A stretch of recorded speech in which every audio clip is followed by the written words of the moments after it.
Hora de conversar com o Diego Amorim, que está todos os dias com a gente aqui na Conexão Brasília. E o Diego hoje fala sobre o fundo eleitoral, aquele dinheirinho pequenininho, né, Diego? Já está garantido para o ano que vem? Pouca coisa. Bom dia. Bom dia, Michele, bom dia, Ana, bom dia a você que nos acompanha pela Nova Brasil em todo o país. Olha, existem 2 fundos públicos, ou seja, dinheiro público, que abastecem partidos e eleições no Brasil. Um deles é mais antigo, é o chamado Fundo Partidário, foi instituído em 1996 e ele serve basicamente para manter o dia a dia dos partidos, pagar água, luz, escritório, o dia a dia, o operacional dos partidos políticos. Todo ano, uma dinheirama de fundo partidário é distribuída para os partidos e fato é que todos eles ganham. Há uma divisão ali a depender da quantidade de representantes que esses partidos têm no Congresso Nacional, sobretudo na bancada federal, na Câmara dos Deputados, mas fato é que todos eles ganham um bom dinheiro para se sustentarem do ponto de vista institucional como partido. E existe um outro fundo chamado Fundo Eleitoral, ambos são chamados na imprensa como fundão, então isso às vezes confunde um pouco o nosso ouvinte, mas é tudo fundo público, tudo dinheiro público para bancar a política no Brasil. Fundo partidário banca os partidos, fundo eleitoral banca as eleições, certo? As eleições a cada 2 anos, eleições gerais e eleições municipais. Em 2017 foi criado esse fundo eleitoral, ele é mais recente. Ele foi criado na esteira ali da Lava Jato, quando a Lava Jato mostrou, a Operação Lava Jato, mostrou que o financiamento privado estava dando ruim no Brasil, porque as empresas, as empreiteiras, as grandes empresas, enfim, estavam bancando as campanhas políticas no Brasil e em troca, quando esses candidatos ganhavam, pediam a fatura, né? E aí vinha o grande esquema de corrupção que a gente viu acontecer e perdurar durante muito tempo e que foi revelado pela Lava Jato, você goste ou não da Operação Lava Jato. E aí o Supremo Tribunal Federal proibiu no Brasil o financiamento privado, então as campanhas políticas passaram a ser bancadas com dinheiro público. O que é dinheiro público? Você que está me ouvindo na Nova Brasil, nós pagamos as campanhas políticas no Brasil. Os políticos defendem esse fundo público dizendo que é um fomento à democracia e que se não for assim, as facções criminosas, as milícias, o crime organizado vão acabar bancando as campanhas. Se não for dinheiro público, esse dinheiro vai ter que vir de algum lugar, então eles dizem que é melhor que seja um dinheiro público, já que o financiamento privado está proibido, do que abrir espaço para o crime organizado. Esse é um dos argumentos.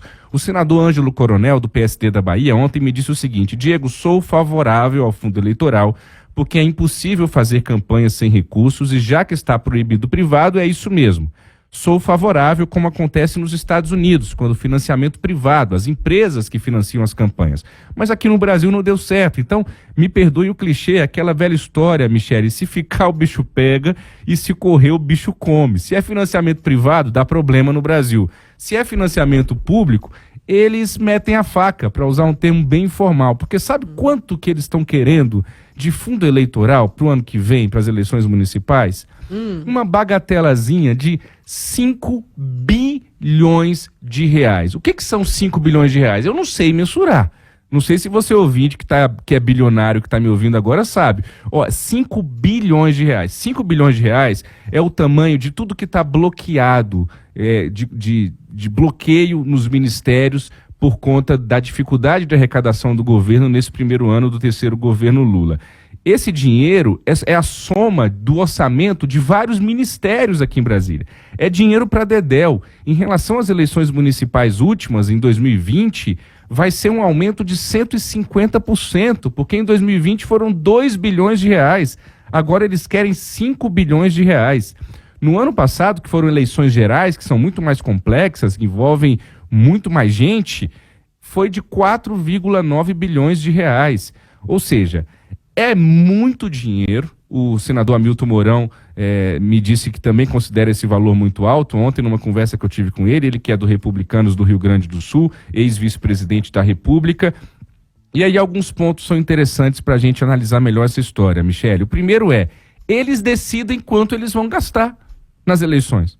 São eles mesmos, lá dentro do orçamento de 2024, deputados e senadores, que chegam a um consenso, ou não, às vezes a minoria se impõe, e eles definem quanto que vai ser o montante desse fundo eleitoral, desse fundão. Agora, que serviço nesse Brasil, que renda nesse Brasil, que salário nesse Brasil aumentou em 4 anos 150%? Eu pergunto a você, ouvinte, o meu não aumentou 150%, o seu também não, né, Michele? Acho que não, né? Não, de jeito nenhum. Se aumentou, você avisa pra gente. De ninguém aumentou. Eles mesmos definem. Outra coisa é, precisa mesmo desse dinheiro todo para fazer campanha? Precisa mesmo jorrar tanto dinheiro? Eu sei que movimenta a economia, eu sei que tem cidades do interior do Brasil que se não fosse eleição quebrava, porque é ali na eleição que tem isso, tem aquilo, e faz bandeira, e faz santinho, e aluga carro de som, e contrata cabo eleitoral. Tudo bem, mas precisa de tanto dinheiro assim, sabe por quê? Porque quem define essa distribuição desses dinheiros todos, de fundo partidário e de fundo eleitoral, são os caciques, são os donos das legendas. E geralmente quem é amigo do rei, quem é amigo do cacique, leva mais dinheiro. Essa divisão ali é feita entre eles. Quem já é deputado e senador ganha mais dinheiro do que aqueles que estão querendo entrar na política. Então, isso nem favorece a renovação política. Quem é eleito tem muito mais chance de continuar sendo eleito. E a outra coisa é a questão da transparência, para caminhar para o fim aqui do meu comentário. Eu não estou dizendo aqui, olha, mas mesmo que a Controladoria Geral da União, o Ministério Público, a Polícia Federal, jornalistas investigativos, mesmo que todos eles trabalhassem de plantão, de manhã, de tarde e de noite, 24 horas por dia, de segunda a segunda, seria impossível fiscalizar como deveria ser fiscalizada a aplicação desses recursos lá na cidade X, Y, do meu Piauí, do Rio Grande do Sul, de Minas Gerais, de Goiás.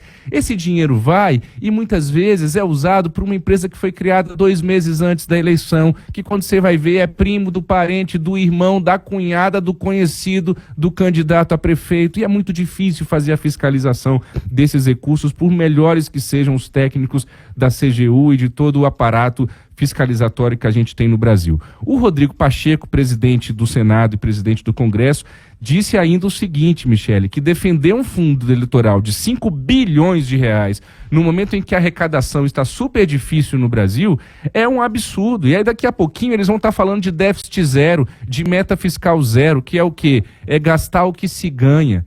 Só que aí eles gastam 5 bilhões para a campanha política e se a conta não fechar, sabe o que eles vão fazer? Eu e você, que já pagamos as campanhas políticas, vamos ter que pagar o déficit fiscal, sabe como? Com aumento de imposto. E aí eles vão para a tribuna dizer que o Brasil está com dificuldade financeira. Se está com dificuldade financeira, não são 5 bilhões de reais que vão ser distribuídos para campanhas eleitorais. Isso é assim, ó, é de doer o fígado.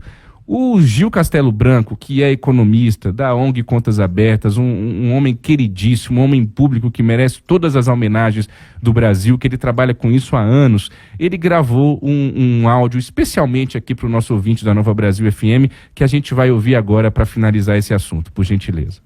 Eu creio que é importante nós termos uma noção do que significam 5 bilhões, que é o valor que está sendo cogitado pelo Congresso Nacional para o fundo eleitoral em 2024. Esse valor de 5 bilhões é correspondente, inicialmente, a todo o valor que está contingenciado ou bloqueado no orçamento agora de 2023, incluindo 497 milhões que estão bloqueados na educação e 1,2 bilhão que estão bloqueados no Ministério das Cidades. Se nós pensarmos em termos do projeto de lei do Orçamento da União que está no Congresso Nacional, nesse momento sendo debatido, o prazo inclusive para emendas vai até amanhã, nós veríamos que a soma de vários ministérios não dão os tais 5 bilhões. Por exemplo, se nós somarmos o valor que está até agora previsto para a cultura, para o turismo, para o esporte, para a igualdade racial, para os povos indígenas e para direitos humanos, nós teremos 2,3 bilhões, ou seja, menos da metade do valor que está sendo cogitado para o fundo eleitoral. Se nós pensarmos em termos de um equipamento que geralmente faz falta em todo e qualquer município, um mamógrafo, por exemplo,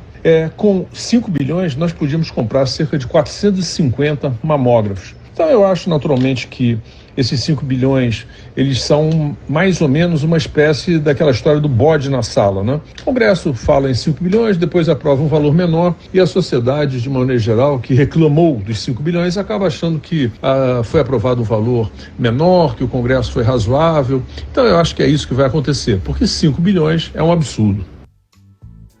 Esse valor vai ter que ser aprovado nos próximos dias. Um beijo, Gil Castelo Branco, e muito obrigado por todo o trabalho que o senhor presta ao povo brasileiro. Esse valor vai ter que ser aprovado ainda nesse ano, dentro da LOA, da lei do orçamento do ano que vem, para ficar mais claro para o nosso ouvinte. E ainda não se sabe exatamente, Michele, de onde vai sair esse dinheiro.